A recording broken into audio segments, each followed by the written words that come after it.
Hey guys, let us know with Crypto Marie local and international. The new N word, Trump's purge of DEI programs, and census black leaders in South Florida. You know what? During the campaign and the rallies, the way those people was using DEI towards former VP Kamala Harris, it seems like they could not use the N word directly towards her or towards black people. So she's a DEI hired, DEI hired. But then when you go into depth to get the definition, they can stop hiring you, not giving the job based on the sex of the person, based on the religion of the person, based on the color of the person, based on the race, sexual orientation. So being a woman, just because you are a white woman, doesn't mean they cannot discriminate against you. So the fact that they use DEI towards VP Kamala Harris as if she was not qualified, she only get the job because she was a black woman, is pure ignorance, In his first 2 weeks as President, Donald Trump has signed a flurry of executive orders, some aimed at rolling back civil rights advancements and purging the federal government of diversity, equity, and inclusion initiatives, more commonly known as DEI. The Biden administration forced illegal and immoral discrimination programs going by the name Diversity, Equity, and Inclusion DEI into virtually all aspects of the federal government in areas ranging from airline safety to the military. Trump's January 20th executive order states Trump and his supporters have thrown the three letters around pejoratively, from calling Kamala Harris a DEI candidate to blaming the ship that crashed into the Baltimore Bridge and the Los Angeles wildfires on DEI hiring practice that somehow put unqualified individuals in places of authority. Just this week, he blamed DEI for a deeply plane crash in Washington, D.C. Let me tell you guys something. I know those people think a black man or woman are not smart enough to be in a certain position to do a certain things. Some black people are more qualified than a lot of white people or others. Okay? We have developed so many things, created so many things, built so many things.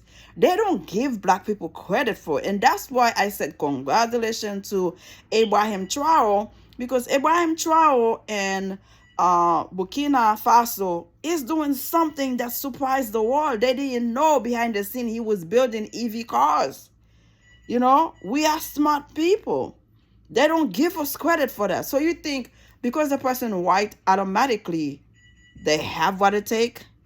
They are the smartest group of people? And I remember Elon Musk had a conversation about if he gets on an airplane, the minute he sees a black pilot versus a white pilot, he would ask them, are they qualified? Something like that. Please forgive me.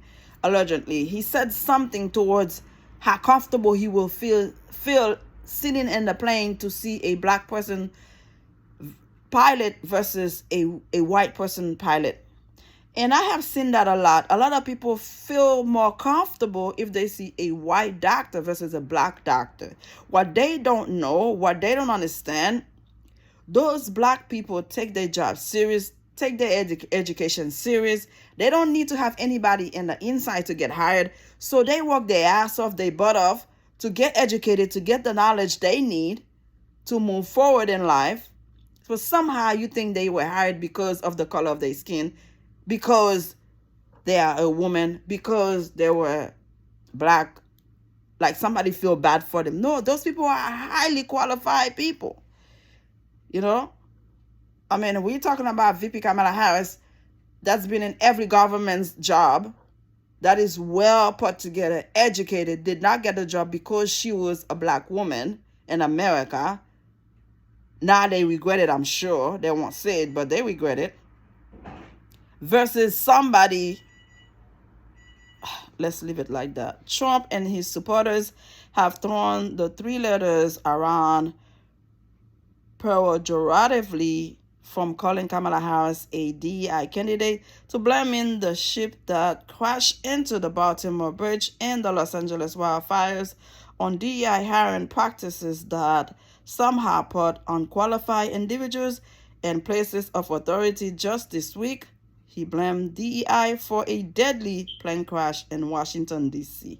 When asked how he could blame the crash on DEI without a full investigation being complete, Trump replied, because I have common sense. Okay, we're going to leave it at that. As Black History Month begins, the onslaught of reversal to hard-won gains has some Black leaders in South Florida frustrated. Some consider that DEI has become a scapegoat and a way to insinuate that Black and brown people were given jobs based on solely on their race, usurping a more qualified white person. Trump's executive actions signal he is ready to dismantle civil rights policies put in place to ensure that workplaces were more reflective of the country's diverse population. There was no need to sugarcoat it. DEI is the new N-word, and they are using it to discredit the qualifications of people who are more qualified than individuals who have no qualifications at all. Florida State Senator Shervin Jones told the Miami Herald, yeah, DEI is the new word, the new fancy word for the N-word, because they are coward. They don't want to say the N-word in our faces. So she's a DEI hired. He's a DEI hired. He does not, or she does not qualify for the job. What are you? What are you? Give me a break. Look at yourself and say, or maybe I am a DEI hired because you are, based on your religion, based on your sexual orientation, based on your race, your sex. Maybe you are a DEI hired. Maybe you need to go back in the definition of what is DEI before you using the DEI towards Black people or brown people, because those people sometimes are way more qualified than you, Jesse Waters. I don't know why you still have a job, Jesse Waters, at Fox News. You've been all over disrespecting everyone, and somehow you still have a job. Are you a DEI hired, or are you there just because you're a white man? Can we say that? Subscribe.